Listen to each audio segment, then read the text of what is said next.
Neat పరీక్ష leakage పై NSUI ఆందోళనలు నిర్వహిస్తోంది. నీట్ పరీక్షను రద్దు చేసి మరోసారి నిర్వహించాలని డిమాండ్ చేస్తూ ఆందోళనలు చేపట్టింది.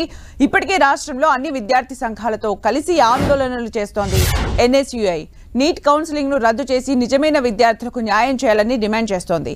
అన్ని విద్యార్థి సంఘాల జేఏసీ తెలంగాణ బీజేపీ ఎంపీల ఇళ్ల ముట్టడికి పిలుపునిచ్చింది. మరిన్ని అప్డేట్స్ మా ప్రతినిధి ప్రతాప్ అందిస్తారు. ప్రతాప్,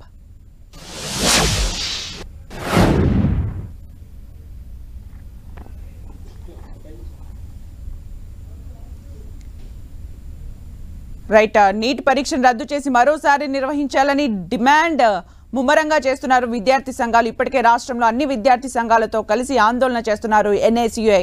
మరిన్ని అప్డేట్స్ మా ప్రతినిధి ప్రతాప్ అందిస్తారు. ప్రతాప్.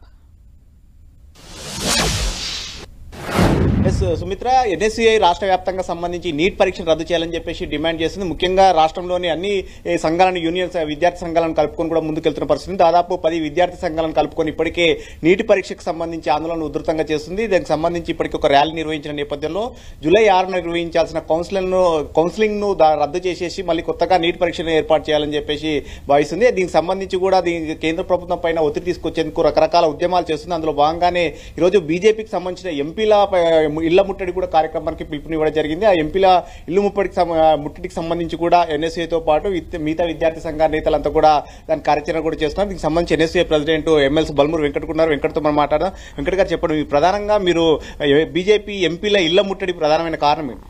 ఏదైతే బీజేపీ పార్టీ ఎవరైతే ఎంపీలుగా గెలిచిన వ్యక్తులు ఇప్పటివరకు ఈ అంశంపైన లేవనెత్తడం కానీ ఈ అంశంపైన పార్లమెంట్లో ప్రస్తావిస్తలేరు. కాబట్టి తెలంగాణ రాష్ట్రానికి సంబంధించి కూడా సుమారు 65,000 మంది విద్యార్థులు దీనివల్ల నష్టపోయారు. ఎందుకంటే ఇదంతా కూడా నార్త్ ఇండియా బీజేపీ పాలిట రాష్ట్రాల్లో జరిగింది. అండ్ ఎన్టీఏ ఏదైతే నిర్వహించిన ఎగ్జామ్ ఉందో ఎగ్జామ్ శాంటిటీ, ఇంటిగ్రిటీ దెబ్బతిన్నది. కాబట్టి ఈ స్టూడెంట్స్ కి అన్యాయం జరగొద్దని తక్షణమే ఈ ఎగ్జామ్ ని క్యాన్సిల్ చేసి మళ్ళీ ఎగ్జామ్ ని రీకండక్ట్ చేయాలని ఆ కేంద్ర మంత్రులు పార్లమెంట్ లో ఉన్నారు. కాబట్టి వారిపైన ఒత్తిడి తీసుకురానికి వాళ్ళ ఇళ్ల ముట్టడి కార్యక్రమానికి ఈరోజు పిలుపునివ్వడం, సుప్రీంకోర్టు కూడా పిలుపునివ్వడం జరిగింది. అంటే సుప్రీంకోర్టే చెప్పింది కదా కౌన్సిలింగ్ నిర్వహించుకోవాలని చెప్పేసి.